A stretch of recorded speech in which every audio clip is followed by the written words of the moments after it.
The Pledge of Allegiance. Pledge allegiance to the flag of the United States of America and to the republic for which it stands, one nation, under God, indivisible, with liberty and justice for all. Okay. Pledge of Allegiance. I would like to thank everyone for being here this evening. We got everybody? All right. Kay, could you call the roll, please? Dennis, Yes. Harold, Present. Hollenbaugh, Here? Phipps, Here. Robinette, Here. Roland, Here. Zanfordino. Okay. The minutes from our March 1st, 2021 meeting have been distributed for your review. Are there any additions or corrections to the minutes? Hearing none, do I have a motion to approve? So moved. Second. Okay, properly moved and seconded. All in favor, say aye. Aye. Opposed, same sign. Okay. Correspondence. Kay, do we have any correspondence? Yes, I have a couple items. Distributed to you prior to the meeting is the financial budget summary report for the month of February 2021. And then also I have a appointment to a commission as requested by the mayor. And that is an appointment of Christina Tracy for a 2-year term ending 5/31/2023 to the Historic Preservation Commission. And that requires a first Right. and a second and a voice vote. Okay. Mr. President, Ms. Rowland. I move that Christina Tracy be appointed to a seat in the Bowling Green Historical Preservation Commission. Second. Okay, properly moved and seconded. All in favor, say aye. Aye. Opposed, same sign. All right. Thank you very much, Christina Tracy. That's all I have. Okay. Before we step out of correspondence, I know that I have received a number of correspondence personally this week, and I know that some of you did as well. And I would just like to thank everyone that took the time to reach out to me this week on a variety of issues. So that being said, special recognitions. Good evening. Good evening. One of the casualties of COVID has been us really gathering in person in city council chambers, and also our ability to conduct special recognitions when appropriate. So I'm really pleased this evening to be able to facilitate a special recognition that is truly special. I think that this recognition fills me with pride, as I'm sure it will you also. So I'm going to now introduce Chief Hetrick to help us with our recognition. Chief.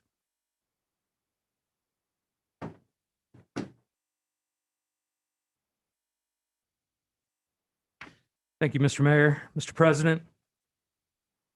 Most people in the community know Officer Robin Short. Officer Short, being our DARE officer in our community, has been somewhat out of business in the DARE realm because of COVID, schools being closed and things like that, unable to meet. However, she has reverted to her original position as a police officer during this time, working road patrol. So we're here this evening to recognize Robin for an incident where she acted to save a life. So I'm going to read for you a commendation for the Meritorious Service Award. And this began on February 1st of this year. Officer Robin Short was dispatched to 718 Birch Street for a subject who had collapsed and was not breathing. Upon arrival, Officer Short determined that the subject was not breathing and had no pulse. She immediately initiated CPR. Thanks to her efforts, Officer Short helped save the life of the victim, Dennis Zielinski. I am pleased tonight to see Mr. Zielinski back here in the audience with his wife, Barbara. It's great that they're able to join us for this occasion. Officer Short's quick response and her knowledge of CPR from being the police division CPR instructor for over 20 years contributed immensely to the positive outcome of this incident. Upon learning of this incident, Chief Hetrick ordered an investigation be conducted to determine if a commendation would be appropriate. Once the investigation was completed, a board of review was convened. The board, by unanimous vote, elected to award Officer Short the Meritorious Service Award. So this evening, the mayor will present the award, Meritorious Service Award, to Officer Robin Short.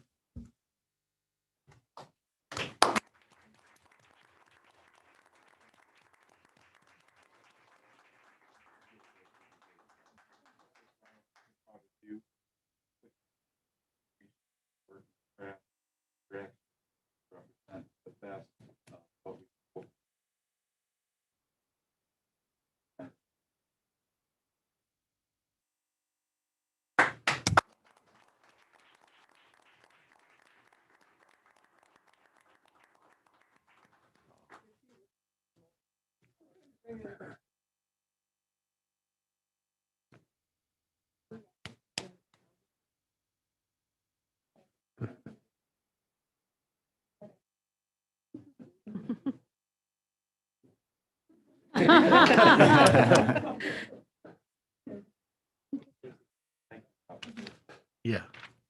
Officer Short, first of all, I'd like to thank you for the way that you represented your department and the city of Bowling Green.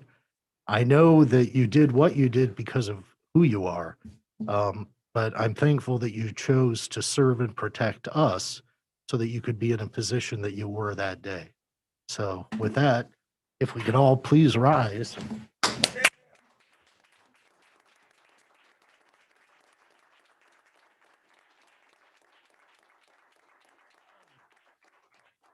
Thank you and keep up the good work. Thank you very much. Okay. Lobby visitations. Kay, do we have anyone signed up? No, we do not. Okay. That brings us to the introduction of new legislation. Mr. President, Mr. Robinette. on behalf of the Finance Committee, I have a resolution transferring previously appropriated funds. Also from the Finance Committee, I have an ordinance providing supplemental appropriations for the current expenses and other expenditures of the city of Bowling Green, Ohio during the fiscal year beginning January 1st, 2021 and ending December 31st, 2021. And from the Committee of the Whole, I have an ordinance enacting and adopting the 2020 S13 supplement to the Code of Ordinances for the city of Bowling Green, Ohio. Okay.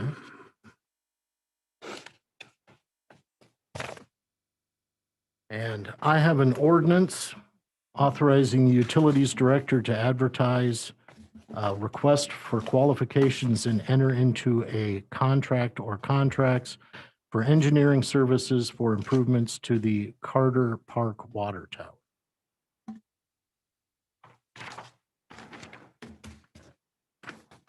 Okay. That brings us to official reports. Mr. Mayor. Good evening, once again. Good to see everyone. As you are all no doubt aware, last week Congress passed and President Biden signed the American Rescue Plan, which allocates $1.9 trillion for pandemic relief. Of course, this has sparked curiosity here at the city, as the final package allocates $135 billion for local governments. Additionally, according to the Ohio Municipal League, the legislation allocates $65.1 billion in relief for cities, town, and villages across the country, while also providing Ohio municipalities an additional $5.4 billion in aid, while the state of Ohio will receive $5.7 billion. This broad distribution of funds to cities, counties, and other political subdivisions will allow for many impacted businesses and individuals to receive needed financial support through direct distribution or resources allocated through existing programs. You may have seen preliminary estimates on the amount Bowling Green will receive. I have seen these as well, but I'm holding off announcing that amount until we receive official notification from the U.S. Department of Treasury. The documents that I have seen about the distribution note that amounts are not yet finalized, and importantly, spending and reporting specifics are still in development. We've been told that the U.S. Department of Treasury will be issuing additional guidance soon. While the American Rescue Plan does contain general guidance on the use of funds, experience tells us that a measured approach is warranted. As we saw with last year's CARES Act funding, the initial guidance differed significantly from the final product. Because the projected amount is substantial, it will be important for us to be deliberate in our discussions related to the allocation of these funds. We must determine the best approach to make certain that we take full advantage of this unprecedented opportunity to not only help boost the recovery of our local economy, but also invest in infrastructure to assist economic growth. We must also learn the full extent of resources that will be distributed to other entities in order to avoid duplication of existing programs. We will, of course, adhere to the guidelines received from the U.S. Department of Treasury. I really am very thankful that the American Rescue Plan has provided direct funding for cities. We all know that local governments impact people in their everyday lives by providing services that support our safety and our quality of life. I'm excited by the opportunity that this allocation presents, an opportunity for recovery for our community. So I did just want to touch base about that, present some initial thoughts, because I know there has been some speculation. And of course, we will continue to communicate with council as we learn more. That completes my report, unless you have any questions for me. Are there any questions for the mayor this evening? Yeah, Mr. Mayor, not a question. I just wanted to let you know that you did a nice job on the State of the City address this past week. Thought it was very aspirational, and I encourage everybody to watch it. Thank you, Mr. Dennis. I appreciate that. Any other questions for the mayor? Thank you very much. Thank you. Municipal Administrator, Ms. Treader. Good evening. I'm going to be actually yielding the time in my report to Amanda Gamby, our Sustainability Coordinator. But before I turn it over to her, I would ask that we do an executive session to discuss public employee compensation at the end of the council meeting. Would not anticipate any legislation coming out of that executive session, but we would appreciate council's time. Okay, and so any questions for me before I turn it over to Amanda? Are there any questions? All right, Amanda, if you'll join us, please. Thank you. Right. Good evening. It's good to see all of you. My first in-person meeting in about a year. So it's good to be here. As you all know, we're in full launch mode for the food waste pilot drop-off site. So we thought we'd spend just a few minutes updating you on everything that's transpired here in the past couple of weeks and what's to come here in about a week or so. So the bins have not been delivered yet. Go Zero will be bringing those to us the week of the 26th, with the expected open date being Friday, March 26th. The Public Works crews do have a concrete pad that's curing out at the site. They'll be installing a U-shaped fence to help corral those bins. Our worry is that when they're emptied, they may blow away. As you know, it's very windy out there. So they'll be getting that here in the next week or so. Go Zero will deliver the bins the night of the 24th. And after a review with a couple of staff members to make sure everything's in order, we'll be ready to go on that 26th.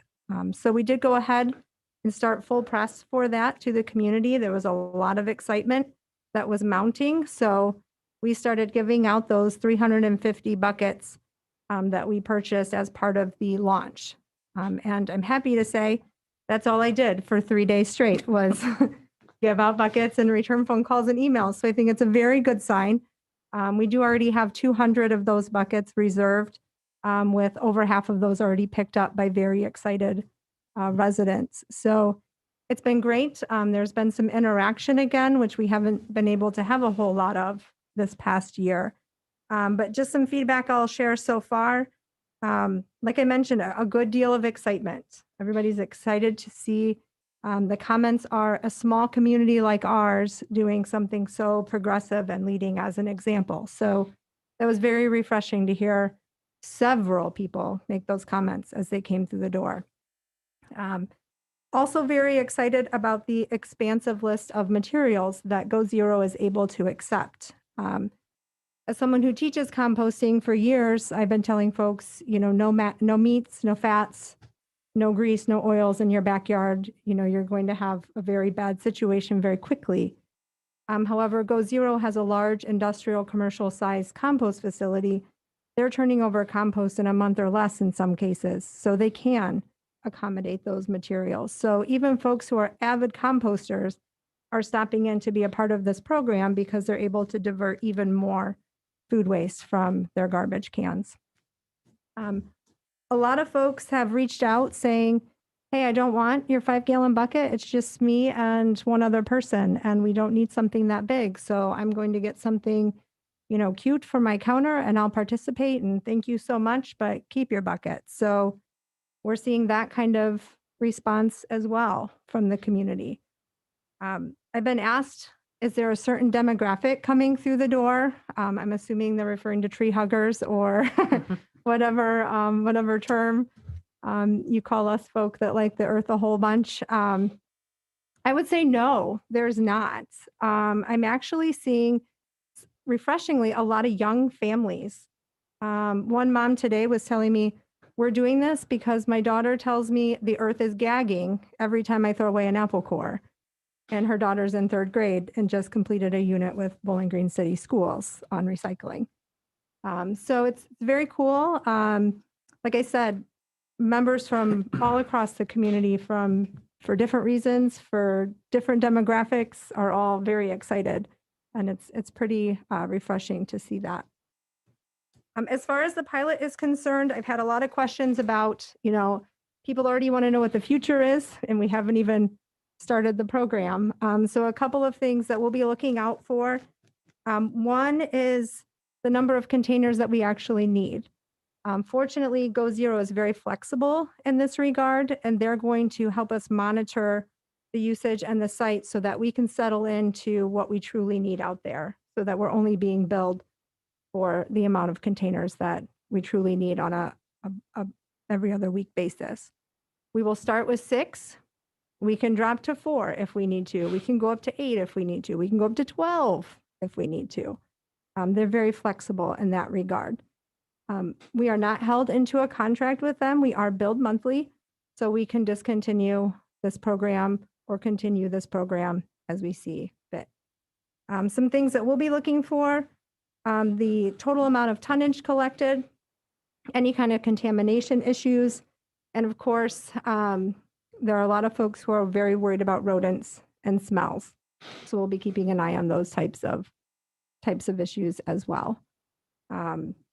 Other than that, I'll take any questions that you all have and happy to answer those if there's anything I have not covered. Are there any questions for Amanda? Mr. Yeah, President? Amanda, you Oh, go ahead, Jeff. you mentioned that there were a lot of young families coming out that were really excited about this. So investments in sustainability might help us attract our target demographic then, would be the suggestion there, correct? Perhaps if they all have 3rd graders who are gagging every time they throw away apple cores. Yeah. And they'll be attending our schools. Wow. Yes. All good things. Yes. John? Mr. President, I just wanted to say that the 3rd grader sounded like a tree hugger to me. But awesome news. That is really excellent. Yeah, great to hear. And I should mention that we do have your bucket. Several of you have requested them, and they are in the back of the room. So be sure to meet up with me at the end of the meeting, and we'll get those to you. So. Amanda, I'm very appreciative of knowing that people can use their own buckets if they're only 1 or 2 in a family. You have recommendations of what size buckets people might get in order to not need these big buckets? They have some pretty cute options on Amazon if you want to go as far as, something on your counter. I had a great suggestion from a woman the other day. She's going to use one of those kitty litter buckets. And I don't know what Oh, gallon kitty size those litter. are. Those plastic tubs that Yeah, yeah. kitty lit up the handle. So she's going to be reusing one of those. And they have nice lids on them. We would want a nice lid. Yeah. correct? I mean, I would recommend, something with a lid for sure, because Yeah. you're going to be storing this at your home I mean, we don't want you having to travel back and forth to the site multiple times a week. So kind of keep that in mind. Anything else? No. Thank you very much. Thank you. Looks like we're off to a good start. I look forward to hearing a progress update at some point in the future. Let's see. Looking around the room, it looks like next. Right, Miss Otley.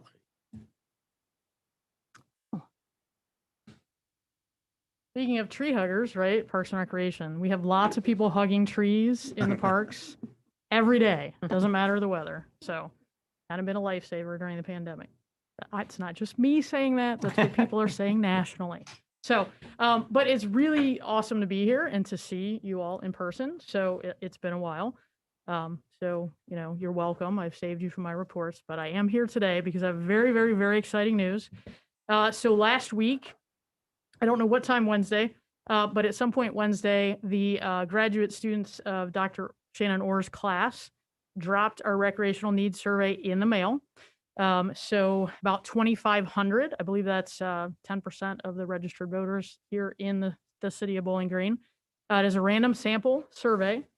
So you fill it out if you get it. And we ask if you do get it, that you fill it out and you fill it out quickly so that they can come back and the students can tabulate everything, put their report together and get it back to us before the end of the semester. So that's an important deadline for them, but also an important deadline for us at Parks and Recreation to have that data as we continue to work forward to putting our next 5-year master plan together. If you remember, our current levy is 5 years, and believe it or not, it was 5 years ago that we were on the ballot. Time flies when you're having fun in the parks. So all of this data is critical to us, and we're so excited to have Dr. Orr's class. They helped us to develop the survey and to have them do the random sample survey so that the results that we get back are statistically valid and very helpful. It is a short survey. If you remember the last one, for a number of reasons, it was exceedingly and painfully long. This one is not. It is 3 pages. But we really, really stress that if you do get a survey, fill it out as quickly as you can. It won't take you long. They're not complicated questions. And return those. Again, it does go back to on campus to the students. So we do not see those. The students get those and tabulate them.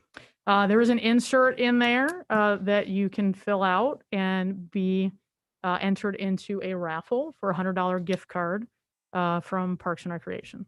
So, don't just fill it out because we really want you to fill it out and it's really the best thing to do, but also you get a chance at a $100 gift card to Parks and Recreation. And we're really, really hopeful and we're planning that we will have a lot going on this summer. It may still be modified. We just don't know, right? Things change every 10 hours, it seems like. But we are very, very optimistic that we will have things like the pool open and we will have programming. Of course, we had programming last summer, but it was very limited based on the guidelines for responsible restart. So we anticipate that we'll be getting new guidelines. We hope. We heard mid-March. Today is mid-March and I haven't seen them. So we're all working on through those and our staff is planning things like concerts in the park. I'm about 95% sure we can do that. Lunch in the park, you know what? I think we can do that too, but it's probably going to look different. The pool might look different as well, but we're working on those things and cautiously optimistic. That's the new term, right? When this all started, it was out of abundance of caution. Now it's cautiously optimistic. But we're marching forward with all of that. I know we get questions about the pool a lot.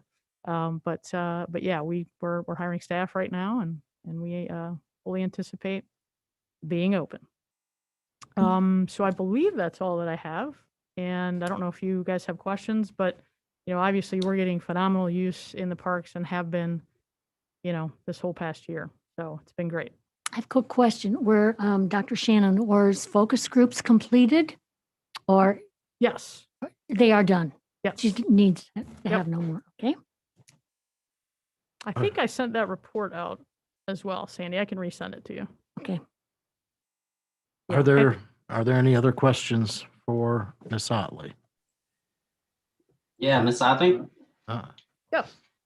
I just wanted to say that we were fortunate enough to rent the Veterans Memorial Building out for our baby shower this weekend, and it is a very nice venue.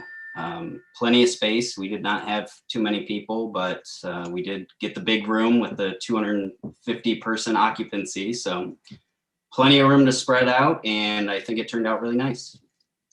Great. Glad you were able to use it. We are seeing usage in our buildings, and our buildings, we get that question a lot. Our buildings have been open for rental ever since the governor reopened weddings and banquet facilities at 50% capacity. And then obviously people have to follow the COVID guidelines. So that's great. I'm glad you were able to use it. Yeah, that building turned out really well. And as soon as we can safely, we don't really want to have limitations on a really nice ribbon cutting.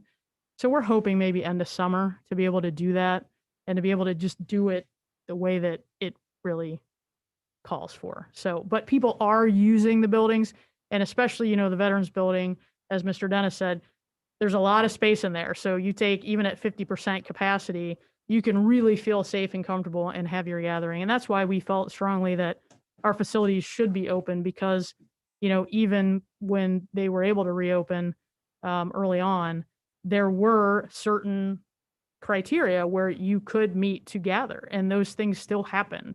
There are still funerals, there are still weddings, people are allowed to do that. And we would rather have the public building available with the limitations than have people trying to cram everyone into their house or into a smaller location. So really felt like these are public buildings and we need to be able to offer them to people. So people have been very appreciative of that. We are getting more calls just within the last couple of weeks, I think, as more and more people are being vaccinated and people are planning ahead to maybe, knock on wood, have even less restrictions. So thank you for that comment. I'm glad you were able to use that. It's a beautiful building. Anything else? All right, thank you very much. Thanks. City Attorney, Mr. Marsh. Does anyone have any questions for Mr. Marsh? All right.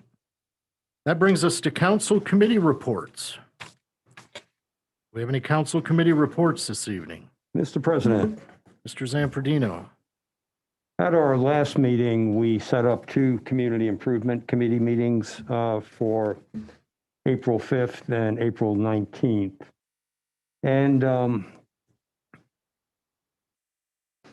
I'd like to change one of those meetings. Sent out an email to my committee member peers yesterday, suggesting that we keep the April 5th meeting at 6 o'clock prior to our council meeting, and that we reschedule the April 19th meeting.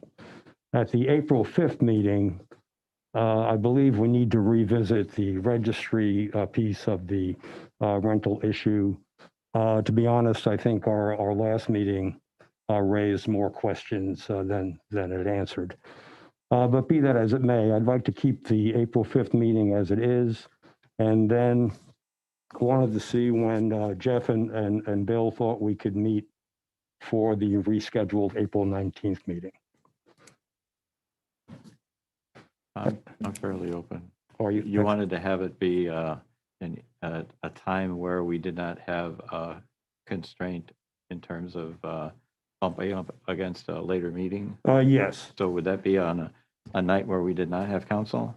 That would be ideal. And since the second meeting will be looking at the entire draft ordinance, I think there will be a lot more community interest in that meeting than, of course, in the meeting on the 5th. So we not only wanted to have a more of an open-ended meeting for the second meeting, but also wanted to use space at the Veterans Building to have a bigger venue. So, pretty much I'm very available. I think we should avoid the week of the 5th and that we're meeting on that Monday.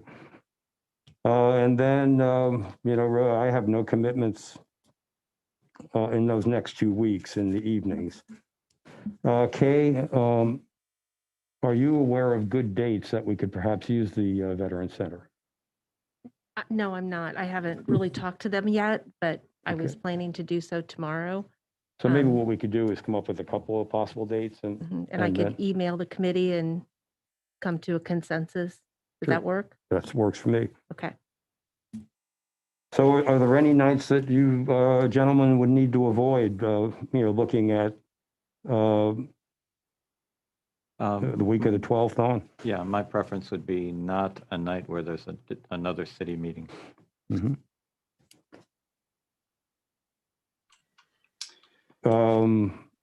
Is there one on the 13th, just to, again, we're going to need to give Kay a couple of different options. Kay, can you answer Bill's question about the city meeting aspect? There's nothing on the city council chamber calendar for the 13th or the 15th, which is Thursday. Thursdays are generally a little less occupied day. Right. So I could check some availability and send an email to the three of you and with some possibilities and pick one from there. Or we could throw out 2 or 3 nights and then, maybe we'll see how they mesh. So, now that I look, the 15th would actually be a bad night for myself in April. Okay. But the 13th, Jeff, would that work for you if we settled on the 13th? Well, I mean, Yes. if we're gonna, I was gonna say, Tuesday the 13th the is open. meeting is, okay, Jeff, you go and then I'll talk. Tuesday the 13th is good for me. Okay, that being said, we're gonna have to consult the schedule at the Veterans Building. So we're not gonna be able to nail down a definite date this evening. I didn't think so, but I thought we would come up with a couple of dates to give Kay and then see what fit with everyone's schedule. So the 13th is one possibility, Kay. Would 5 o'clock work for you, Jeff, or 6, Bill? Whatever. Either? I would need probably closer to 5:15 or 5:30 would be the earliest that I could do it any day. Okay, thank you. Okay, let's see if the 13th at 5:30 is one possibility. And then do you guys want to just look at the next Tuesday? Kay, is there a Tuesday city meeting on the Tuesday, 20th? we have bicycle safety, Okay, but Wednesday and Thursday on council chamber calendar are empty, the 21st, 22nd. And not that I'm the most important person in the world, but I am on vacation the week of the 12th, so I wouldn't be able to attend the meeting to record the meeting. okay. Oh, where are you going on vacation? We could just meet there. All right. Plead the No fifth. comment. Well, how about this? Rather than devoting any more time to that this evening, Let me email them. why don't you guys figure Sounds something good. out and let Yeah. us know what works for everybody? I will do that. So I'll email you in the morning after I check with the Park and Recreation. It'll, Thank you, Kay. it'll be after April 5th. Yes, Okay. thank you, Mr. President. All right. Okay. Any other council committee reports? Okay, before we move into the reading of legislation, there's the matter of the mask ordinance, which is set to expire at the end of March, that requires our attention in the event that we are going to extend that ordinance beyond the end of March.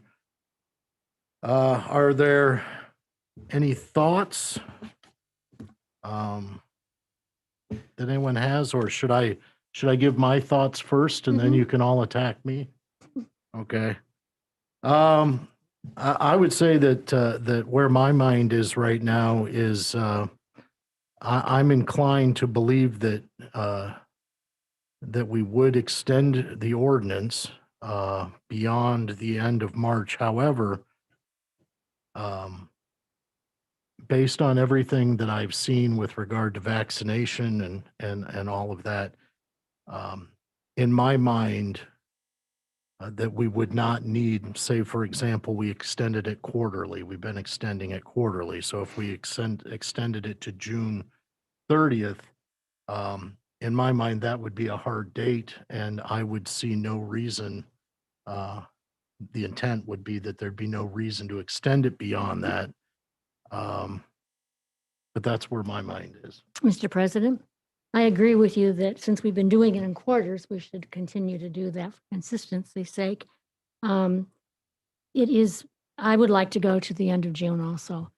If we can, by some good fortune, reduce the amount of time, we can always say June 30th or before, and we can rescind our mandate earlier. That's much easier to do than it is. Any other thoughts? I would echo what Sandy said, that it would seem reasonable. We've always meant this to be temporary, and we've tried to take 3 months at a time as a decent increment. I would hope this would be the last time we have to do it, but knowing that it's temporary, knowing that it would be to the end of June, but if things significantly and consistently improve, we have the right to rescind it before then. Any other thoughts? Yes, Mr. President. Mr. Robinette. Yeah, I respectfully request that we put our heads together in the near future and identify the criteria by which we might end this sooner. I've been asked in recent weeks by members of the community, when will this end? When will our mandate end? And the answer I'm forced to give is, I haven't a clue.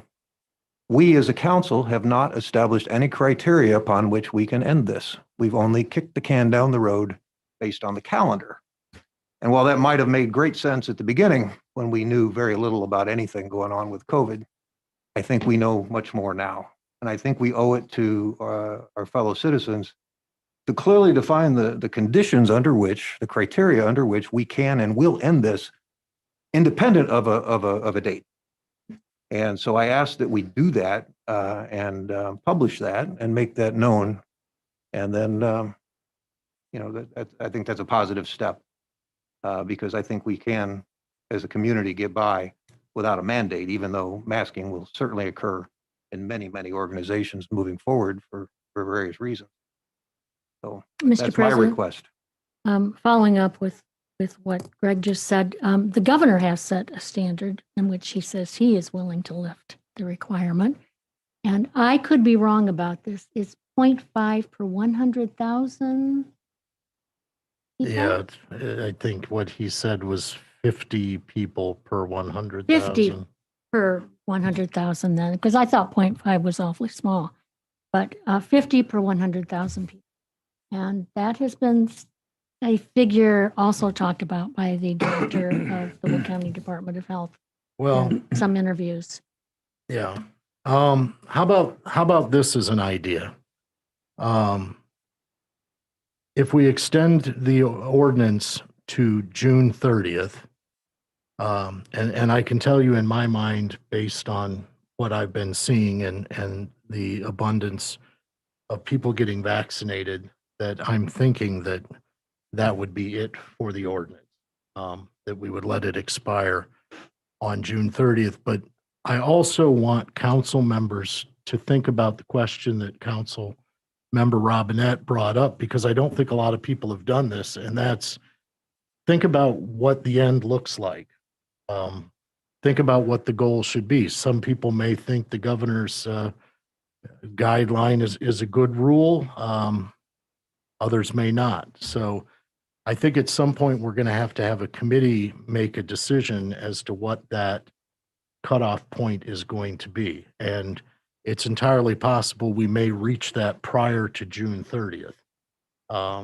So I guess my suggestion on the ordinance for this evening would be that we extend the ordinance to June 30th.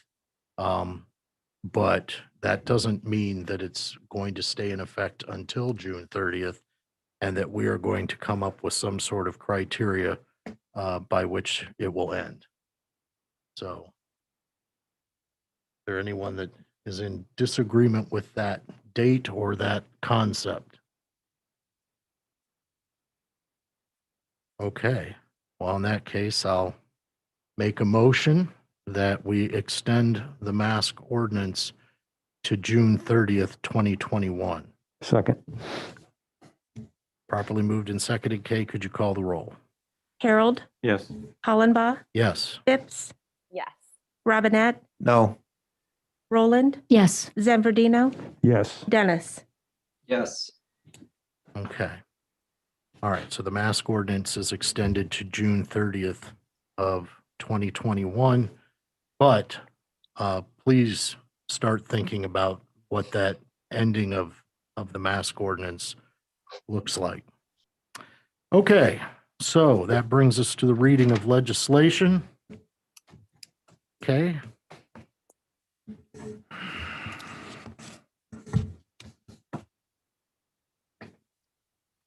Okay, legislation for first reading. Resolution number 3791 for first reading. Resolution transferring previously appropriated funds. Mr. President, Mr. Robinette, I move to suspend the rules and give Resolution 3791 its second and third readings. Second. properly moved and seconded. Kay? Hollenbaugh, Yes? Phipps, Yes. Robinette, Yes. Roland. Yes. Zanfordino, Yes. Dennis, Yes. Harold. Yes. Okay, the rules have been suspended for Resolution 3791. Resolution number 3791 for second and third reading. Resolution transferring previously appropriated funds. Mr. President, Mr. Robinette, I move to adopt Resolution 3791. Second. it's been properly moved and seconded. Is there any discussion? Okay, Phipps, Yes. Robinette. Yes. Roland. Yes. Zanfordino, Yes. Dennis, Yes. Harold. Yes. Hollenbaugh. yes. All right, Resolution 3791 is adopted. Ordinance number 8912 for first reading. Ordinance providing supplemental appropriations for the current expenses and other expenditures of the city of Bowling Green, Ohio during the fiscal year beginning January 1, 2021 and ending December 31, 2021. Mr. President, Mr. Robinette, I move to suspend the rules and give Ordinance 8912 its second and third readings. Second. properly moved and seconded. Okay, Robinette, Yes. Roland, Yes. Zanfordino, Yes. Dennis, Yes. Harold, Yes. Hollenbaugh. yes. Phipps. Yes. Okay, the rules are suspended for Ordinance 8912. Ordinance number 8912 for second and third reading. Ordinance providing supplemental appropriations for the current expenses and other expenditures of the city of Bowling Green, Ohio during the fiscal year beginning January 1, 2021 and ending December 31, 2021. Mr. President, Mr. Robinette, I move to adopt Ordinance 8912. Second. properly moved and seconded. Is there any discussion? Okay, could you call the roll? Roland, Yes. Zanfordino, Yes. Dennis, Yes. Harold, Yes. Hollenbaugh. Yes. Phipps, Yes. Robinette. Yes. All right, Ordinance 8912 is adopted. Ordinance number 8913 for first reading. Ordinance enacting and adopting the 2020 S13 supplement to the Code of Ordinances for the city of Bowling Green, Ohio. Mr. President, Mr. Robinette, I move to suspend the rules and give Ordinance 8913 its second and third readings. Second. properly moved and seconded. Okay, Zanfordino, Yes. Dennis, Yes. Harold, Yes. Hollenbaugh, yes. Phipps, Yes. Robinette, Yes. Roland. Yes. Okay, the rules are suspended for Ordinance 8913. Ordinance number 8913 for second and third reading. Ordinance enacting and adopting the 2020 S13 supplement to the Code of Ordinances for the city of Bowling Green, Ohio. Mr. President, Mr. Robinette, I move to adopt Ordinance 8913. Second. properly moved and seconded. Is there any discussion? Okay, Dennis, Yes. Harold, Yes. Hollenbaugh, yes. Phipps, Yes. Robinette, Yes. Roland, Yes. Zanfordino. Yes. Okay, Ordinance 8913 is adopted. Ordinance number 8914 for first reading, ordinance authorizing the Utilities Director to advertise a request for qualifications and enter into a contract or contracts for engineering services for improvements to the Carter Park Water Tower. Legislation for second reading. Resolution number 3790 for second reading. Resolution authorizing the filing of an application with the Ohio Department of Transportation for grants through the U.S. Department of Transportation Federal Transit Administration as authorized under federal transit laws as codified 49 U.S.C. Section 5311, formula grants for rural areas, Ohio's Rural Transportation Program, and/or the Ohio Transit Partnership Program, and executing a contract for the fiscal year 2022 Ohio Elderly and Disabled Transit Fare Assistance Program, and 5339 and/or 5311 funding for capital and/or operating assistance, and the Ohio Transit Partnership Program, and executing a contract with the Ohio Department of Transportation under project approval, upon project approval. Ordinance number 8907 for second reading. Ordinance to provide for the issuance and sale of bonds in the maximum principal amount of $8,885,000 for the purpose of paying costs of constructing, furnishing, and equipping a new city administrative services building, including the demolition of a portion of a building currently on the proposed site and the old city building, clearing and improving those sites, constructing and paving a parking lot and related entry drives, and including landscaping, together with necessary and incidental appurtenances and such other costs of those improvements as are permitted by Revised Code Section 133.15, to be funded from the proceeds of securities and declaring an emergency. Ordinance number 8908 for second reading. Ordinance to provide for the issuance and sale of bonds in the maximum principal amount of $1,115,000 for the purpose of paying costs of improving the city's park and recreation facilities by constructing, furnishing, and including landscaping, paving an entry drive and parking lot, and construction of a patio, together with necessary and incidental appurtenances and such other costs of those improvements as are permitted by Revised Code Section 133.15, to be funded from the proceeds of securities and declaring an emergency. Ordinance number 8909 for second reading. Ordinance to provide for the issuance and sale of bonds in the maximum principal amount of $3 million for the purpose of refunding at a lower interest cost for certain of the city's outstanding various purpose improvement and refunding bonds, Series 2013, dated March 13th, 2013, and declaring an emergency. Mr. President, Mr. Harold. I really don't have anything to say, but I felt compelled to give Kay a chance to catch her breath after those four ordinances. Thank you. Agreed. Yeah, if you feel the need to stop and take a drink, don't think I'm you gonna have to have press another- on our account. Could have another one.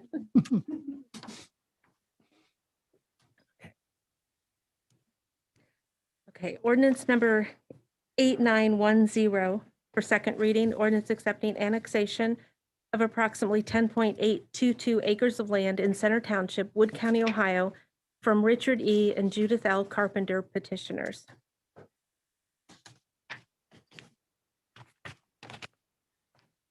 Ordinance number 8911 for second reading, ordinance establishing interim zoning of M3 Business Park zoning for the approximately 10.822 acres of land located on Bowling Green Road West and recently annexed to the city as petitioned for by Richard E. and Judith L. Carpenter.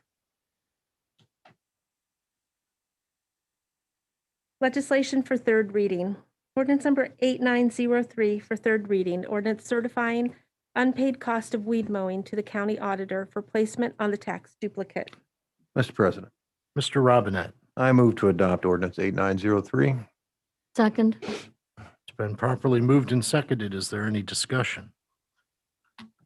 Okay, could you call the roll? Harold, Yes. Hollenbaugh, Yes? Phipps, Yes. Robinette, Yes. Roland, Yes. Zanfordino, Yes. Dennis. Yes. Okay, ordinance 8903 is adopted. Ordinance number 8904 for third reading, ordinance authorizing the utilities director to enter into a real estate agreement for the exchange of real estate between the city of Bowling Green and McEwen Realty.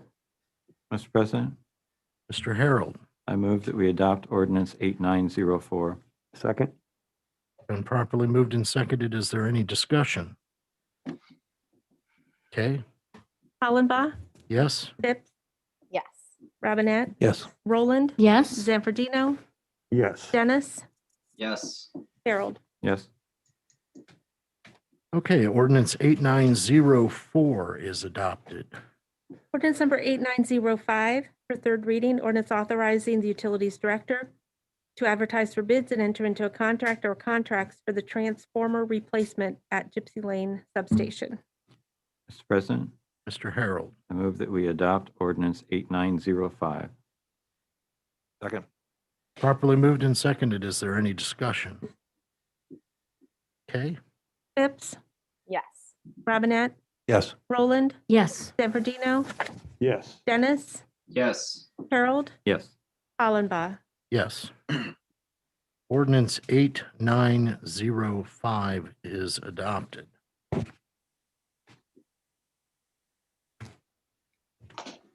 Mr. President, Mr. Robinette, I move that the issue as to any amendments to ordinance 8878 be considered informally.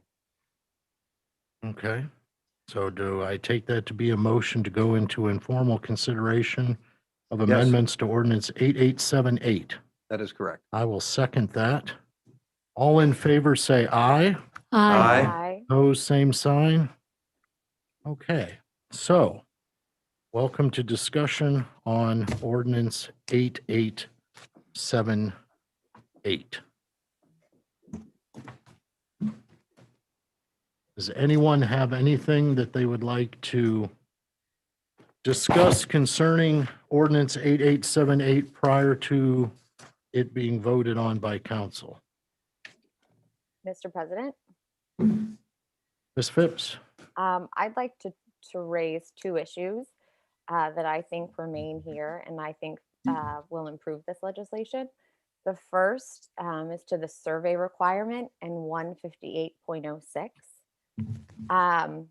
I worry that the current definition of owner for purposes of the survey is going to be a headache for the HPC and property owners to apply. I suggest making the survey just one factor to consider when evaluating a proposed historic district.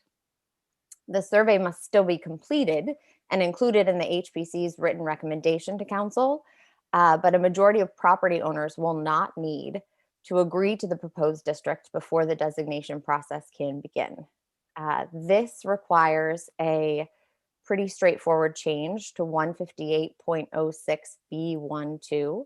We need to strike the last two sentences and add language requiring the survey results to be reported to council and HPC's written recommendation. I circulated this suggested change in an email this weekend. So I think this is a good idea for several reasons. We have spent a lot of time discussing how the survey will operate and what an owner for purposes of the survey is. And what we have landed on is fairly confusing and not necessarily how you would expect such a survey to operate.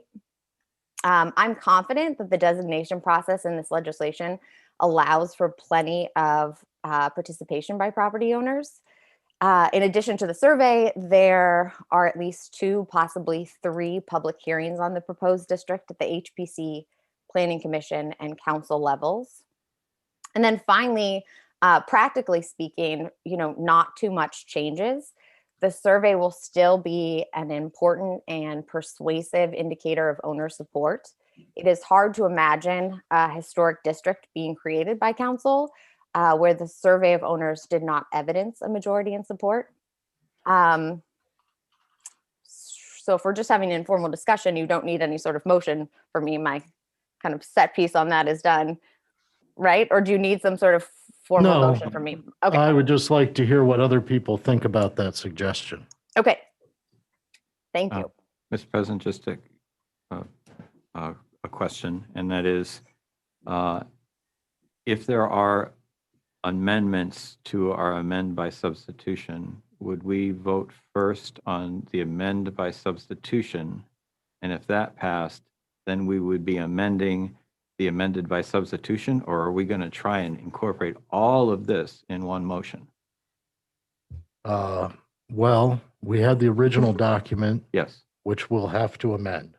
by substitution with the one Correct. that was sent out last week. Okay. Correct. So are we operating off of the amend by substitution version? And in which case, if we are, then we would vote on the amend by substitution, get that done. And then once that's done, there'd be an amend of a next amendment to what was already voted on for amend by substitution. Or are we going to try and change the substitution to incorporate these other things and then vote on that? I was of the mind that this would yet be another amendment to the original document and that we could just amend all of them together.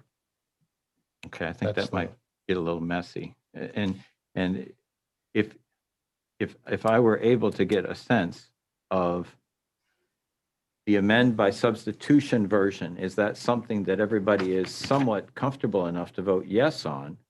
And then if that passes, then we're making further adjustments. In other words, something like, for example, with what Rachel said, since hers was the first example, would she be in favor of the amended by substitution version, even if her amendment did not pass? Mr. President, may I offer another viewpoint? I came into this meeting with the understanding that the base document for discussion tonight is an amended document. It's dated 3/8/2021. It includes every amendment that had been made up until the point where this was published a few days ago and mailed to us.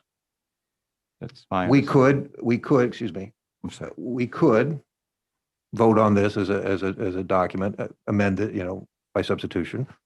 But we can also further amend this to the way we like it. That's the purpose of this informal discussion, that it gives the president of council more flexibility in engaging this discussion without the formalities that normally occur.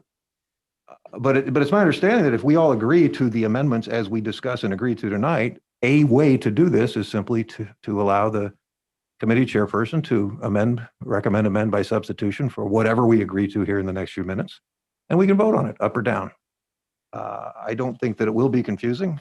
All right. Well, just to see where everyone's mind is there anyone that would have an objection to us operating off of the document that we were sent a few days ago for the purpose of our discussion right now? Mr. President, Yes. I'd like to have guidance from council on this, Mr. Marsh, as to what he thinks, because he helped draft this. What does he think the best way will be? I don't know that it matters, whatever you want to do. I wouldn't get lost in the process. We've had enough talk about process with this one for a really long time. Amen. I think you could do what Bill suggested or what Greg suggested, so that I think the point is to try to get to a place where you can vote on 8878. But if you want to take up Councilmember Phipp's suggestion first, then you're going to be amending the 3/8/21 version before you make your motion to amend by substitution. What I find confusing is the constant talk about the process, to be honest with you, not the language. So it almost doesn't matter. Do something and then we'll make the rest of it work. All right. Well, thank you very much. Unless there's an objection, I'm going to say that for the purposes of this discussion, we're going to go off the amended version that we received a few days ago. So hearing no objection. All right. With regard to Ms. Phipp's suggestion, what is everyone's thoughts on that? I'll reserve mine for the end. Mr. President, Yes. I have the utmost respect for all the time and wise counsel that Rachel's put into this. She's put in way above and beyond, and the product is better because of it. Same thing with Jeff's work on it. And of course, there's many people to thank. This particular suggestion, without going through the history and the different rationales for who should vote, how much weight their vote should have, what a majority is, be it a majority of survey respondents or majority of the property owners in the proposed area. There's been a lot of discussion, but there hasn't been much discussion, I think, thankfully, about, well, let's just not have the a requirement that a majority be in favor of the district. It's all of the different versions have already assumed that it would go forward only if there was a majority. The discussion's been majority of whom, who votes, and how it's weighted. But it's always been, up until now, it's always been a discussion of we won't go forward unless there's a majority in favor of it, of the property owners or properties or whomever. I think that's a very important thing. We've been trying to balance, that's one of the biggest challenges, other than just trying to bite off more than we can chew. It's always been an attempt to balance. Okay, we don't want to make it so that we don't have any prospect of a historic preservation area going forward, but we also don't want to have it be concentrated so that the property owners don't have a direct say in whether to go forward. So that's all to say, I'm very much against eliminating as one of the check marks to go forward, eliminating the requirement that there be a majority of those in the area that are in favor of going forward. If we don't do that, and I understand Rachel's rationale that it's multi-layered, but I don't want the process to even proceed unless there's a majority of the property owners that are in favor of it. Okay. Mr. President, Ms. Rowland? I believe that Councilperson Phipps knows this legislation inside out. I know she's certainly been working on it very intensely for the last month, and the same with Councilperson Dennis. Today, I heard from two people in the mail saying they didn't think it was fair, that the definition of who an owner was.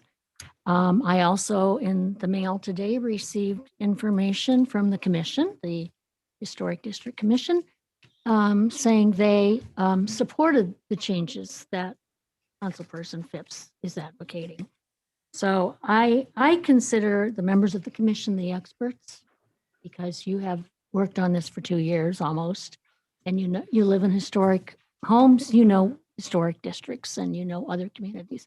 I consider Rachel to be an expert in historic homes now. Maybe she doesn't want to advertise herself as being that, but I trust them, and I very much support the change. Are there any other comments? Well, I recognize Bill's comment, and it makes a certain amount of sense to me. I'm comfortable with Rachel's suggestion. I believe that if an overwhelming or even a rejection of a proposed historic district comes back from a survey, there'll be two questions.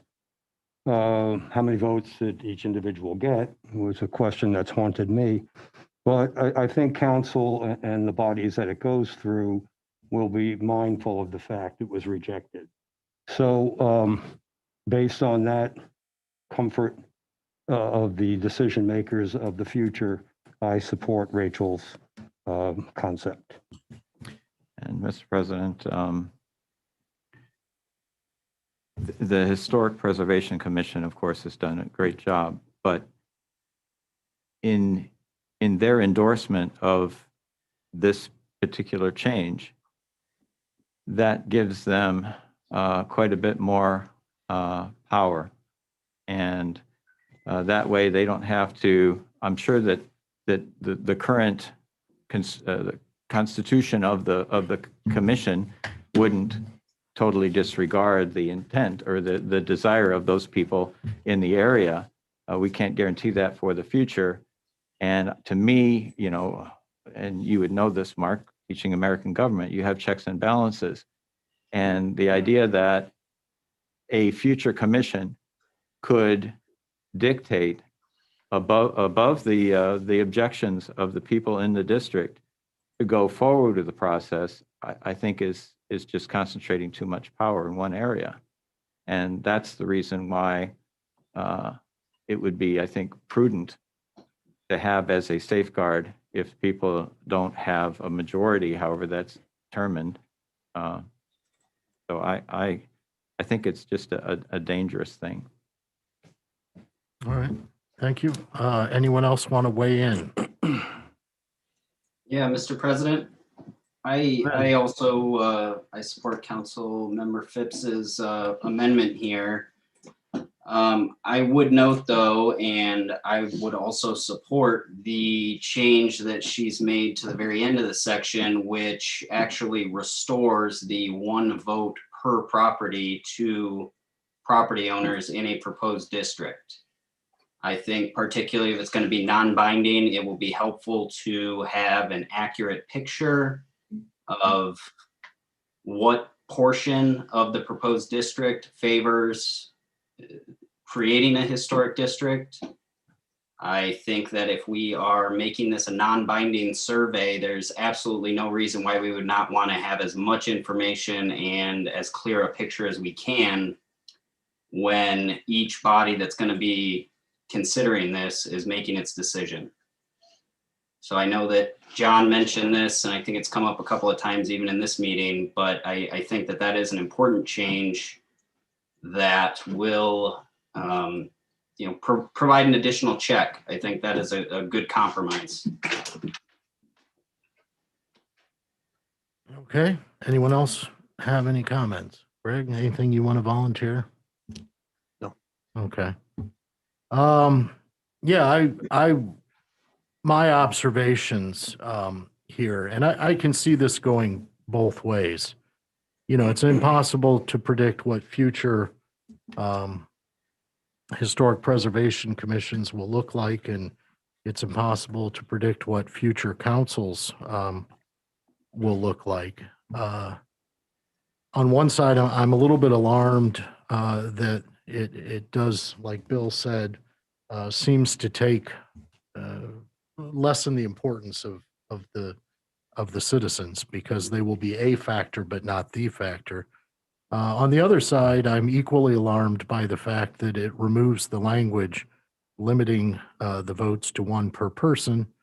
You know, even you said, Rachel, that certainly city council in the future would take into account what the votes were. If we're letting people have multiple votes, that will definitely skew the vote totals, possibly in a different direction. So with regard to this specific thing, you know, I see problems either way, and I don't pretend to be psychic. So, you know, that's just my 10 cents. So, Well, but if everyone's had a chance to weigh in, I guess we can do a raise of hands to see if we believe this amendment should be incorporated into the language. So all of those who are in favor of Ms. Phipps's recent addition being included in the final language, raise your hand. 1, 2, 3, 4, 5. Okay, so it's in. All right. Is there anything else that someone would like to bring forward for consideration? Mr. President, Ms. Phipps, my second and final suggestion this evening is to reduce the maximum daily fine of $500 in 158.11B. We didn't really reach this issue at the end of our second 3-hour meeting on this legislation, and I just think these fines are too hefty. I find persuasive that the State Historic Preservation Office in its model legislation sets the daily maximum fine at $100. So, I suggest we reduce the daily fine to $100 or closer to that figure. Mr. President, Mr. Robinette. I fully support the amendment to lower the fine to $100. Okay. Anyone Mr. else? President, Yep. I would agree with both the other council members that that seems more appropriate. Okay. Is there anyone that's opposed to the idea of lowering it to $100? I was I j- thinking of $117.64, but I'd go with the 100. All right. Well, I- thanks. I question if it's going to serve the purpose of motivating people to make those changes and make them quickly. I will support what council wants, but I do have a fear that 100 is such a reduction in the amount of money that it doesn't motivate people to make the corrections right away. That is 100 a day, right? Yeah. Yes. Yeah, which just for a point of reference would mean I would have to do something in 5.5 days or I would be overdrawn. But, if the majority of council thinks that's enough motivation to get $100 a day is enough to motivate It people. is for Mark. Yeah. Okay, so by a raise of hands, who is in favor of lowering it from $500 to $100? And I will go along. with the Begrudgingly agree? majority. Okay. So, I think it may not be enough, but I am going to go along with the majority. okay. Is there anything else? Any other discussion on this that needs to be had before we leave this discussion? I suggest we're ready to vote. Okay, fine. Mr. President, one final issue that I'd just like more input from the group on, if we could. I've had a couple of people reach out to me regarding the landscaping aspect of this. Are we all happy with where we have landed on that? Foundation plantings matching the historic period of the structure? I'm ecstatic. I think some people are worried too much about it. Mr. President? I'm looking at the group. I think my house was built in 1900, and I could not tell you what foundation plantings matching that era would be. So I don't know where. I guess I would go to the HPC to get that information, and they would let me know where I could acquire those plantings and, how to maintain them. And, again, just looking at it from my own lived experience, the choice for me would be to opt for no landscaping and just never make any changes to it, I guess. And I spend a lot of time in the garden. I enjoy doing it, but that's because I get to plant what I like to plant and what I find appealing. Mr. President? Yeah. I'll go ahead and chime in. I was going to bring this up at the point we voted because I didn't anticipate being able to make any changes, and I still don't on this issue today. However, I've looked at this quite closely as well, and I see a major disconnect between the definitions and application of 108 or 15803A, alter and alteration, 15803N, landscaping, and 15809, minimum maintenance and landscape. I think there's a great disconnect in what those terms mean, and when do they apply, how do they apply, and I think that there's more work that needs to be done. It is my intent that if this passes in this amended form tonight, that at some future meeting, I would probably propose some kind of, at a minimum, if we can't eliminate the landscaping requirement altogether, at a minimum, some kind of a grandfather clause that allows owners of property who have existing landscaping in place that is well maintained to keep it without being forced to change it for any reason. Again, well maintained. I think there's some potential for arbitrary action here. So I am not happy with any of those associated definitions between landscaping, alteration, and maintenance. I think it's fixable. I don't think it's necessarily a fatal flaw in the legislation, but I do think it needs to be addressed quickly, although probably will take much more effort than to try to attempt to do it tonight. Okay. How about another show of hands? All in favor of moving forward without addressing landscaping this evening, with the thought in the back of our mind that landscaping may be addressed at a later point in time? Raise your hand. Okay. Anything else? All right, hearing nothing, I hereby end this informal consideration of ordinance 8878 and return us to normal order. Mr. President, Mr. Zanfordino. I move that we adopt ordinance 8878 as amended by substitution. No, first we need to amend it, and then there's already a motion on the table to don't need- adopt that's been postponed, Right. so we just need to amend it by substitution first. Thank you, Kay. Mhm. Mr. President, I move to amend ordinance 878 by substitution. 8878. 8878. Second.